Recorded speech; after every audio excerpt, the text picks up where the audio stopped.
Hi, everyone, and welcome to the second episode of the Women in Tech podcast. My name is Alexandra Klein, and I'm a marketing associate at This.Labs. And you can follow me on Twitter at Alexandra Klein, and you could also follow us on Twitter at This.Media. Today, we'll be talking to a really awesome woman in tech, and I'm really excited to get to know her and to hear her story and have her shared with everyone. So I'm going to let her introduce herself to you all. Over to you. Okay, thank you. I'm really excited to be here. So my name is Ire Aderinokun. I'm a front-end developer and UI designer from Lagos, Nigeria. I currently working in a company called Bitcoins. I'm one of the co-founders, and it's a cryptocurrency exchange for Africa. So that's kind of what I'm working on right now. Oh, it's really interesting. Yeah, I found that online as well, buy coins, and I was so fascinated by it. I hope you could tell us a bit more about it today. Yeah, definitely. All right. So this podcast is basically about listening to the stories of women in tech. We've seen the whole diversity in tech movement, the diversity and inclusion movement. The women in tech hashtag is everywhere on Twitter. So I think it would be nice to actually speak with some women in tech on our Fempire podcast, which aims to empower women in tech and just hear their side of the story. Great. Okay, so I'll just go into the questions. You ready? Yeah, ready. Okay, so how long have you been working as a front-end developer and where do you work? Yeah, so I guess professionally been working as a front end developer for about, I think this is my fifth year now. Um, I kind of got into it when I was a teenager, sort of as a hobby, just like messing around basically. But I never really took it that seriously because I didn't know it was a career you could actually pursue. I thought I was just playing with the computer, as my mom would always say, like Iri's just always playing on her computer. So I didn't really consider it like a career. But when I did eventually like figure that out, so after I graduated, I started basically just trying to teach myself, and I started with freelance work. Then I started working for a company in Nigeria and moved on and on until I got to where I am now, which is working on Bitcoins. It sounds great. I like the part where you said your mom said you're just playing on your computer. Yeah, even today she still says that sometimes. I'm just like, this is actually my job. I think I think it's a thing with maybe African parents not really. Yeah, I don't know. With my mom it's the same because I work from home and she's like, "Oh, you're just on your computer all yeah, day." exactly. They don't really understand that like there's so much you can do on your computer. So it's not just like playing. It's not a game. We're making money here. Exactly. All right. So, could you give us a little insight on what it means to be a front-end developer and to be a UI designer? Okay, so what I do is, or the way I sort of explain what it is if I build or design whatever it is you see when you go to a website. So for when I try and explain to my mom, for example, I'm like, oh, okay, when you go to Google or when you go to Facebook, like whatever you see, that's what it would be the job of a front end developer or UI designer to make that. And then obviously backend is like when you actually click, oh, add a friend or something or search for something on Google, the backend is what powers like what happens when you do that. So that's the way I kind of explain it. And for me, as a front end developer, I focus on HTML, CSS, JavaScript. So those are the languages that I work with. And in my current job, I do a lot of Angular and Ionic. So that's pretty much what I do. That's really interesting. I've always wondered what the exact difference between front end and back end was. Yeah. I think I just got the best explanation so far. Great. So, how did you find yourself working in tech? I know you said growing up, you always were passionate about being on your computer, and it was like playing around until it became serious. But like, when, and how did you really find yourself working in tech? Yeah, like I mentioned, I discovered this through this online game I used to play, which had some very basic HTML as part of it, and that's how I first started making my own like web pages. And I would say it really like clicked and became a real thing for me when I met someone during my master's who was studying computer science, and even at the time, I didn't even know exactly what the details of computer science were. I think I just heard the phrase computer science and I just imagined something that was completely different to what it actually was. But then when I saw that he was doing stuff like what I was doing, I was like, oh, then it just kind of clicked like, okay, this is definitely something I should try and pursue because it's like a real thing. So that's kind of what made me make that switch and just realize like, okay, as soon as I graduate, I'm going to try and focus and make this like a real thing. Wow, that's really interesting. So your background before that, it wasn't in tech. No, so I actually studied psychology for my undergraduate, then I did law for my master's. So it was only when I was doing my master's that I really like understood what computer science was, and I was like, oh, okay, I just wasted 2 degrees. But that's nice because in the end, it's like, you've actually acquired a lot of knowledge in different fields. Like you have psychology, Yeah, law, and then now computer science. And it's great. I like hearing stories like this. It's not like a traditional computer science degree and then just yeah. working in tech. It was like a different transition for you.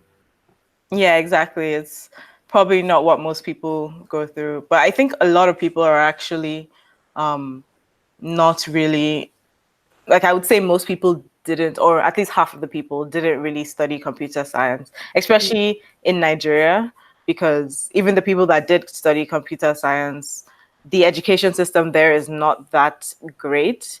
Mhm. And they aren't even really learning the things that you need to be able to be like a professional developer anyway. So even if you do study computer science, you're still going to have to do a lot of the same self teaching that I had to do. So Yeah. You're right. We don't actually have the right. I think we don't have the. It's like a systematic problem with the education system here. mm, So there's computer science, but you probably walk into a university, especially the public ones. I mean, the private ones are more organized than in the mhm. public ones. There's less organization. You have someone studying computer science, but maybe they haven't even worked with a computer. Exactly. Yeah. It's just, yeah, it's something we hope will change sometime in the future. Yeah. Okay, so what would you say your biggest challenge was getting into tech? I think for me, it was more the whole process of deciding I was going to go for it. Because it was kind of a scary leap, seeing as I had completely different degrees. It's not like I really had that much knowledge either. Even though I had been doing it as a hobby, I wasn't like that great at it. It was just something I was doing on and off, right? So it was quite difficult to like decide that yes, I want to do it, and also try and convince people around me, like my parents and stuff, that yeah, this is something that I want to do, and for them to kind of accept it, which they didn't really, but I still did it. But what I did was I just gave myself a time period and said, okay, I'm going to try this for a year. And if I can't make it a real thing, then I'll just go to law school or wherever. But so I think that time period in which I had to like really, really push myself to make it happen and learning all the things I needed to learn and putting myself out there to actually start doing actual jobs to show that, yeah, this is a thing that I can have as my career and I can like live off of. Say that was probably the most difficult time. Yeah, I can imagine what it was like, especially trying to convince people around you that this is really something you can survive off of. Yeah. And I mean, obviously because they didn't really know that much about it, Mhm. their advice was like, no, you can't do this. This isn't a real job. But I'm just glad that I at least felt passionate enough about it to not really listen to them and just do what I knew was like the right thing. It's always best to follow your own goals. You Yeah. can't follow other people's goals for yourself. It'll land you in a ditch. Yeah. So, how do you think you've improved in your career over the years? Hmm. Okay, well, I would say that I think the biggest thing that helped me improve was starting my blog actually. And I started it quite early on, like maybe within that year that I said I was going to like try and make this a career. And it really helped me like level up my skills because I had committed I was going to write a technical article like every single week. And so it just kind of forced me to learn enough to write this article every single week. And it was also really great for putting myself out there because when I would write, I would also share it on all these like boards like Reddit, or there's specific like boards for front end development and things like that. So it also helps with exposure, and that's what also helps me kind of build up more and build more of a presence, I guess. So that it also helped like leading up to me doing things like speaking at conferences and stuff. Because the first ever conference I got invited to was from someone who had read the blog and was like, "Oh, this is cool. So let this person come and speak." So I think starting a blog is really great. And the third thing is that it really helps me like ingrain the knowledge because I have really bad memory. So I tend to forget things a lot. But I find that the act of writing an article or writing something that I just learned, it helps you memorize it or remember it. But also you have the reference there. So if you ever forget something, you can go look back. And that's something that I do sometimes. Like, oh, I think I Mhm. forgot how to do a specific thing, but I wrote about it, so I can just go and check the blog. So yeah. Yeah, that's really interesting. I think writing is it's one great way to keep tabs of what you're doing. You can always Yeah, go exactly. and look at it. And it's nice that you started the blog because you pretty much created some exposure for yourself. Yeah, exactly. So that's one tip for newbies: create Oh yeah, exposure. definitely. Yeah, I tell everybody to start a blog because even if it doesn't really create the exposure for you, it's still good to learn how to like write. And I think a Mhm. lot of people don't realize how important being able to write is for like a programmer, because it's not just about writing code, it's also about being able to explain what you're doing. So being able to properly document things and also showing that you actually understand why you wrote this thing in this particular way. So I think writing in general is just a great skill to have as a developer. Your writing is important. I read something the other day. It said everyone needs to learn how to write. Yeah, like everybody. It's not I can't think of one job that it's like it would be bad for you to be a better writer. Like It's yeah. not just for writers. Exactly, right? Yeah. That's nice. Would you say you've had it tougher as a woman in tech? And are there any challenges you faced that you could share with us? Hmm. I mean, I have to assume that like even if there were things that I'm a bit unconscious towards, like I mean, I know that there are many people that think I am not as good or underestimate me because of that. But in general, I think my personal experience has I haven't had that many negative experiences that I know so many other people have had, because like I have friends that tell me.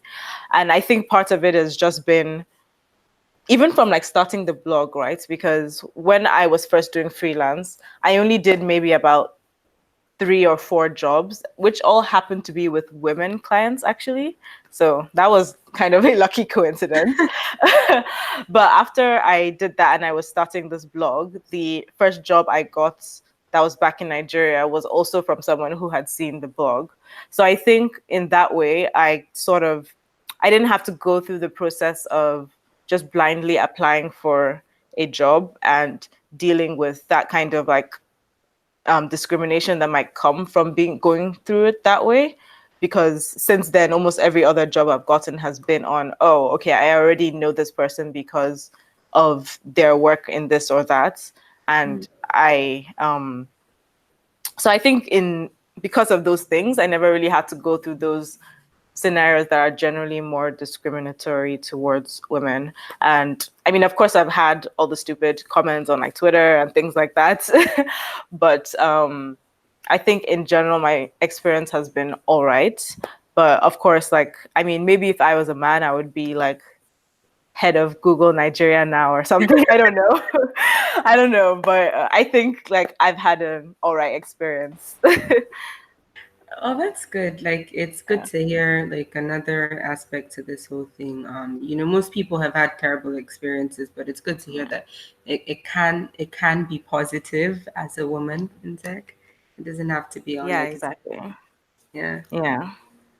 But you're right. Men do have a little bit of an upper hand. It's a bit frustrating sometimes.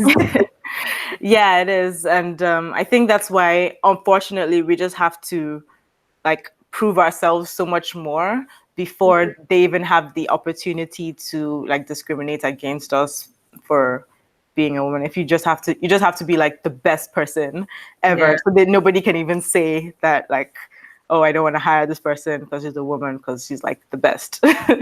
It's true, Yeah, especially in a society like Nigeria, where like everything we look up to men that they know how to do it better. yeah, We're exactly. still we're still coming out of that mindset that women can actually do. Exactly. Yeah. So what do you think about the current statistics that show that women are still underpaid in comparison to men? I mean, women are getting opportunities and are getting more known for their work in tech, but there's still statistics that show that women are still underpaid. Yeah, I mean, that's obviously just horrible. Like, I don't understand why it's still a thing. I mean, obviously I do because the people in power are men and they don't benefit from trying to make things more even. So I understand literally why it's still this way, but it doesn't actually make sense because women are equally as good as men when it comes to, especially when it comes to something like writing code. I mean, we have kids that do it, right? So why does it matter what gender you are? Like, Yeah. it really doesn't matter. So, I mean, we just hope and try and do what we can to improve things, and especially in Nigeria, because like we're still dealing with sexism that's like I don't know that people in Europe and America were dealing with like 30 years ago. We're just dealing with this now. Like our Exactly. president is talking about his wife being in the kitchen or the bedroom. And it's just like, how can that be a thing that is happening today? Yeah. It's It, ridiculous. We it's still have a long way to come before we even get to the gender or the gender payback and pay gap rather. We're still like dealing with questions of, oh, should my wife even have a full-time job because how is she going to cook for me? Like we need to deal with that before we even deal with like, should we pay women and men the same? Because that's like level 100 and we're like on level 2. Yeah. Yeah, it's true. We're still going through that, and it's actually really sad because we're in 2019. Yeah. Yeah. You still hear men saying, "Oh, but if my wife works all day, who's going to take care of the kids?" Right. Like, why don't you take care of the kids? Yeah. Yeah, but he's a man. Yeah. But like, I hope it's something we can get past because if we can get past seeing women as just wives and mothers and actually people who can make a difference in society, because there's so many intelligent, brilliant women in Nigeria with Exactly. so many initiatives, so many great ideas, and it's almost as though if a man were to bring that idea here, he would get more funding or more attention. Mm. It's Yeah. something we really hope to move past, and I hope it's soon. Yeah. Same. So, how do you feel about the diversity and inclusion movement? Is it something you think will really have an impact on how women are viewed in the tech industry? Yeah, I think it is already helping. Even here in Nigeria, I think it was like in March or something. We had one of the publishing companies, Tech About, that did a whole series on women in tech women in Lagos. Like they did portraits of everybody, wrote out like stories and everything, and it was really good because it just showcased all the amazing women doing amazing things in tech. Mm-hmm. And I think that kind of stuff really helps because people everywhere can just see, and women everywhere can just see that, oh, look at all these great women, I can do the same thing as well. So I think those types of initiatives, all those things, they do actually help in the long run because people can see themselves being represented and wants to be part of the community because obviously a lot of the reason that there aren't that many women in tech is because they're kind of told that it's not for them, and they feel like, well, I don't really see myself here, so how can I join this and be the only woman in this company or be the only woman in this entire industry? But when they start to see more and more of us, then I think it definitely helps. Yeah, it's true. It's true. And just putting it in people's minds that, there can be more diversity, there can be more inclusion. It makes them actually see that bigger picture and the possibility. Mm, okay. Yeah. And there's so many cool things going on in Nigeria in the tech scene. There really are. Yeah, there are. I've seen so many, and it's like, wow, this is really good, especially in Lagos. There's so Yeah. much going on. So, would you say the tech scene in Nigeria affected you as a young woman in tech? Um, in a way, obviously because it's there aren't that many women, it was a bit jarring in a way, like coming into that industry. Because I was self-taught, I didn't really experience the gender imbalance like before I entered the industry. I just was doing it pretty much on my own and I wasn't really paying attention to what was already there. So it wasn't until I started working that I realized that, oh, okay, there really aren't any women here. But I think, I don't know, maybe just in my experience in life in general, I had kind of been used to being like the only X for a while. Like when I was in university in England, I was like the only black person for like in my entire course or my entire class and things like that. So I was kind of already used to that in a way. Obviously, it's not the best feeling. Yeah. Like it's still better to have other people, but it didn't put me off because I was already kind of used to it. But besides that, the tech scene in Nigeria just being very young, I think has been I think it's been kind of interesting and I guess a bit fun as well because we just get to be the first of so many things to like you just see the first of so many different industries or so many different types of products like um something like Paystack, which is sort of like Stripe, but like for our market. It was just very interesting to see that because they're one of the first companies to like get into Y Combinator and they're just pioneering so much. So it's really interesting to see it grow, even just in the short like 4 years that I've been in this industry. It's like completely different to what it was before. Like I probably would not have imagined that I would have seen any like YC startup back in like 5 years ago. But now it's like, oh, almost every single batch or every single year we're getting companies from Nigeria go through YC. And it's just like, oh yeah, we are actually getting that kind of stuff happen. So it's been really interesting. Yeah, it sounds really interesting, especially the growth. It's Yeah. the growth is so interesting, and to see how far we've actually come in the country with tech. And also, you see all the people doing tech are so young, which is great. Yeah.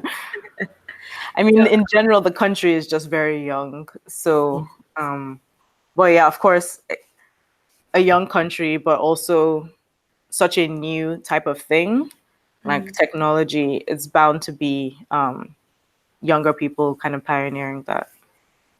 yeah, that's true. So, what would you consider your greatest achievement so far? Hmm. Well, actually, probably working on this company, Bitcoins, and particularly going through Y Combinator. That was probably one of the craziest experiences in my life. And yeah, I mean, it was very interesting and it was obviously such a big positive thing to happen for the company. So that's probably one of the greatest. That's awesome. And do you have any advice you could give to young people who are still looking to explore the tech scene in Africa? I mean, just to go for it for Hmm. is pretty much what I would say. I mean, I don't think that's very helpful advice, but Yeah. it's kind of the truth in a way that you need to just go for it. And when I say go for it, I mean like you need to drive yourself because like I said, it's not like there's that much formal education Hmm. for this type of thing, especially in Nigeria. So if this is something that you're interested in, like there's nobody stopping you from doing it really apart from yourself because all you really need is, I mean, assuming you have like access to a computer and internet, you can do pretty much, you can like learn pretty much anything. So it's really just one of those careers where it's so self-motivated that Hmm. you have to you have to actually be the one to just say, okay, I need to go for it and then do that yourself. Yeah, that's true. It's good to always be self motivated because if you're waiting for other things to motivate you, you might wait for a very long time. Exactly. How do you feel about going around for conferences? What are your pros and cons during your time at events? Hmm. Do you mean speaking or attending or both? Actually, both speaking and attending. Yeah. Well, I think conferences in general are a really great experience for me. From both sides, like speaking or just attending. I mean, when you're just there as somebody attending, you just have access to so much like information. And I think conferences are a really great way to explore new ideas that you might not have had the time or the motivation to really go and explore on your own. It's easier to go and attend a talk on something like a new framework or a new like language or whatever Mm, rather than looking it up yourself. It's easier for someone else to like present, oh, these are like the key things about this. So that's why I really like going and attending conferences, and I try and go to a few key ones at least like every year. And with speaking, I find that it's actually just a really positive experience actually because I mean, everybody is scared of public speaking. Maybe yes. not everybody, but I know that I am slash was. I don't know. I guess I still am in a way scared of public speaking. But I think it's one of those things that's so fulfilling to overcome if you can do that. Mm, So, um, I mean, I was always a very quiet person, and I never thought that I would actually be into it. But um, I don't know what. I guess I just got invited and I was like, I can't say no to this. So I have to like try and do it. And especially like as someone coming from Nigeria, it's also really a really great way to just explore and travel the world. And I've gotten invited to so many amazing places that I probably would never have been to before. Like I've been to Serbia, and I don't think I would ever have gone to Serbia if not for this. So yeah.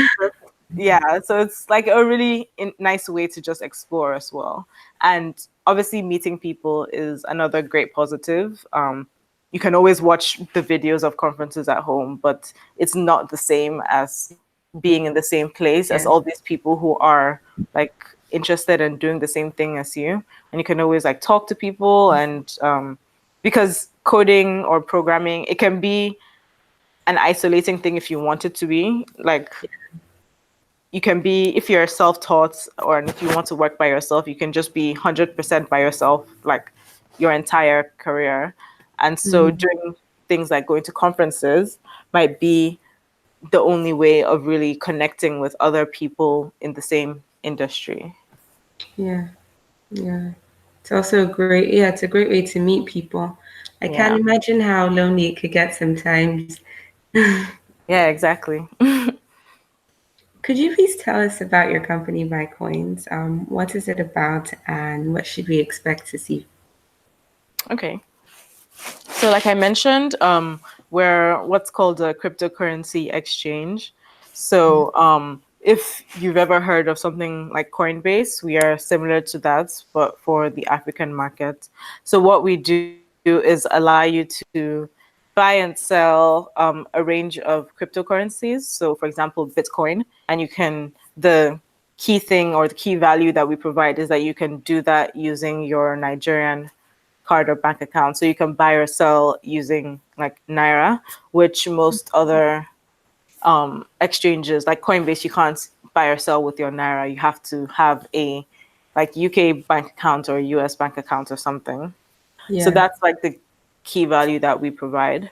And we're just trying to make things easier to make it easier for people in Nigeria and soon to be other places in Africa, we hope, to really leverage cryptocurrencies, which can be useful for a number of different things, and from just like investments to trying to save or just using it to like transfer money between countries. That's also a really valuable thing, especially as someone living in Nigeria. It's very difficult to like send money to somebody in Ghana, for example. It's like it's Mm. not like I can't even think about how you would do that. It's easier to send that person dollars than to try and find out how to convert your naira to like Ghanaian CDs. And Yeah. we think something like cryptocurrency can be really helpful in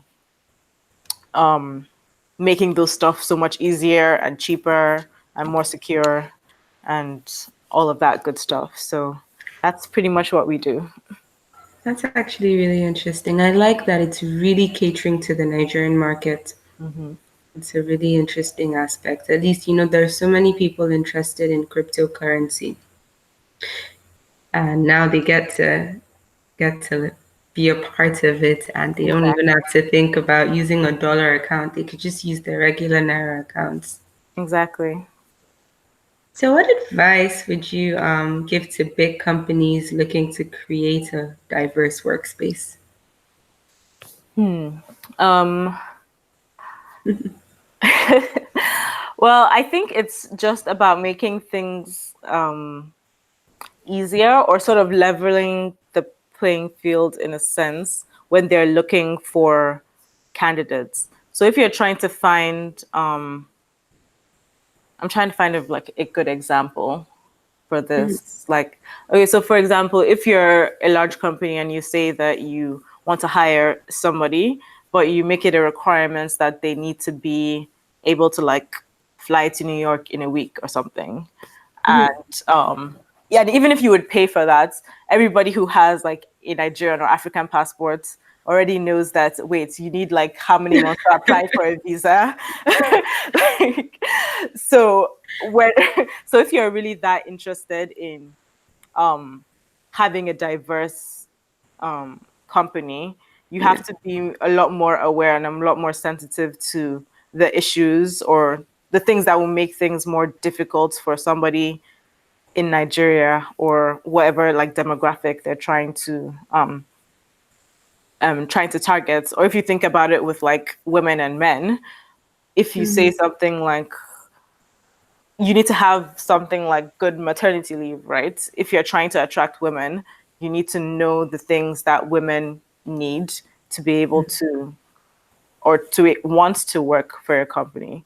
So that's what I would say. And it all just starts from talking to the actual people that you're trying to engage with. So you can't just sit there as men and say, how do we get more women to join us? You're not going to know because you're just men, right? So you have to actually talk to the people and find out, oh, how can we make this better for you? And I hope that companies are trying to do that. I hope so too. Yeah. Because diversity and inclusion, it's about considering, the different things that are going to make your employees comfortable. Yeah, exactly. So this has been nice and fun and very technical. So we're going to take it down a little bit. Okay. Could you share one random or fun fact about yourself with us? Okay. So, I mean, when people ask me this, I usually talk about the fact that I have like degrees in completely different topics, but we already discussed that. So now I have to find something else. Okay, well, something that's, I guess, kind of fun or random is that I, in, I don't know, in a secret life, I would be a dancer. Ooh. Or I really enjoy dancing. So I guess it's like my secret life, like trying to be undercover Beyonce's dancer or something. Your alter ego. Yes, exactly. Like Sasha Fierce. Exactly. I was going to say. Yeah. Ira, it's been so wonderful speaking with you. And I think anyone who's listening or who's going to listen to this will have a lot to learn from your story because it's not the typical one. It's really interesting. It has its own plot twists here and there. And I really appreciate you taking some time out to have this interview with me today. It's really my pleasure speaking to you. Yeah, no problem. Thanks so much for inviting me. It's been really fun. I can't wait to like listen back to this. Yeah, me too. All right, so we've come to the end of our podcast, and it's been really lovely talking to Ira. And I just hope with each segment of the Women in Tech podcast, we get to uncover some issues women in tech go through that we don't really hear about, or even like today, see the more positive sides of being a woman in tech that doesn't really come with so many negative stories. And it's also great to hear from Ira and from what I've read online that, the tech scene in Nigeria is really growing and there's so many young women who are so innovative and they're doing so many great things. For example, there's this organization called Tech Her Nigeria, and it's amazing. I read about the lady that has I think she's the founder, Chioma. It's really great to see what's happening here. Great. Okay, so I'd like to also thank End Studio for our Fempire podcast sponsorship. Thank you to End Studios. And for everyone watching, don't forget to follow us on Twitter at this.media. And you could always look at our website, www.this.co. If you would like to support women in tech, you can look at our website and find out more about our apprentice program and hire Fempire. And the Podbean link would be up on Twitter soon. And if you follow us, you can find it and you could always listen back to this podcast. So thank you once again, Ira. Thank you for having me. You're welcome.